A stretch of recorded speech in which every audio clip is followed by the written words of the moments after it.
for coming back. This is just a quick run around Australia with all my photographs, other people's photographs of where I've been. A very interesting journey really.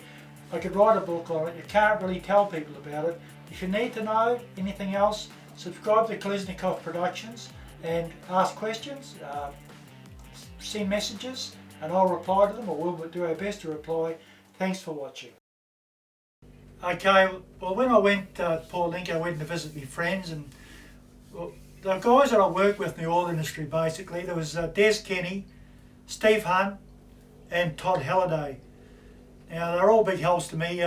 Des took me all over Port Lincoln to get stuff fixed, and one morning I woke up in the harbour and my dinghy was ashore. It had come loose in the night, so Desi and his son came out in their dinghy and picked it up for me and brought it out to me. They were a tremendous help to me. Otherwise everything in Port Lincoln was right there where I wanted it, right on the foreshore. So it was, for me, the anchorage, just a lovely anchorage. From Port Lincoln I went out through Boston Bay, out through the top of Boston Bay and out to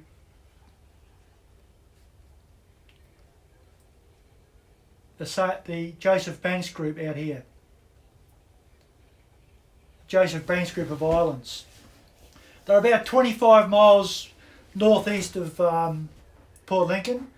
So I went out to the St. Francis group and to Revesby Island, and fished, mainly for southern whiting. I caught one my second cast. That's how many were there. I went on to Revesby, and the first thing I discovered was big black snakes. Totally dangerous. You want big boots when you go on the island in case you stand on one. They're a bit slow because they're so fat, but they're absolutely dangerous. I stuck around Revesby for a week or so and then made tracks towards Coffin Bay. So from this Joseph Banks group, I went down through Thorny Passage and across to the west coast. Now the first place I went into, on advice from cray fishermen, was Avoid Bay. And there's Avoid Bay actually, coming into Avoid Bay here, there was actually a few uncharted rocks. This one in particular here was quite dangerous. I actually come through the middle. I didn't actually come out here, I went right through the middle. And this rock here was just on the surface. Anyway, I anchored in there the night. It was bloody great really, because there's crayfishing boats around me. I loved it.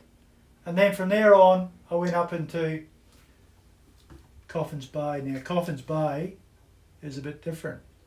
I stopped at Point Isaacs tonight and then made tracks into Coffin Bay on the tide, because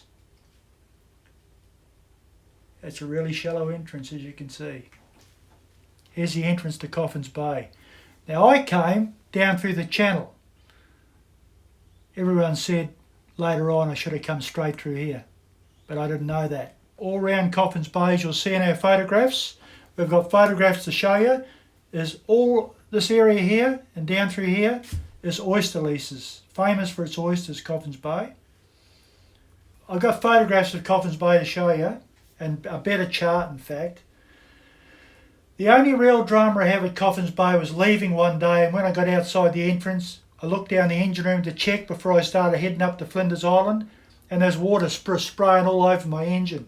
I took the pump off and took it into Coffin Bay to get welded and gave it to the local aluminium boat builder to weld. I thought, here goes, this is going to cost me a fortune. 2 days later, they come back down with the pump. Now I said to the bloke, how much? How much is it going to cost me? He said, I said, a 6-pack will do.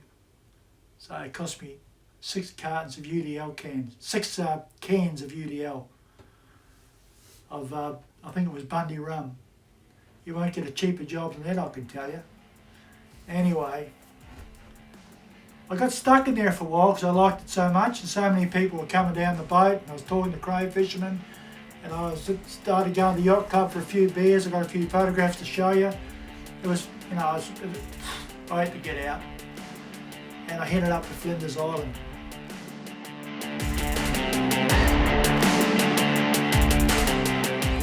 That's the end of the video. I've tried to do it really quickly because I didn't have a lot of time, but if you need to have a look or good look at it, just subscribe to Kolesnikov Productions and you'll be able to see it all.